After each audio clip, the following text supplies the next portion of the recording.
Так, Нива, значит, 21-21-40. Сзади эти гидропневмоупоры шумят.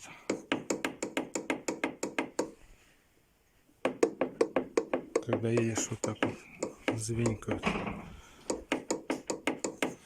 Лайфхак, короче, как это исправить. Ну, как я сделал.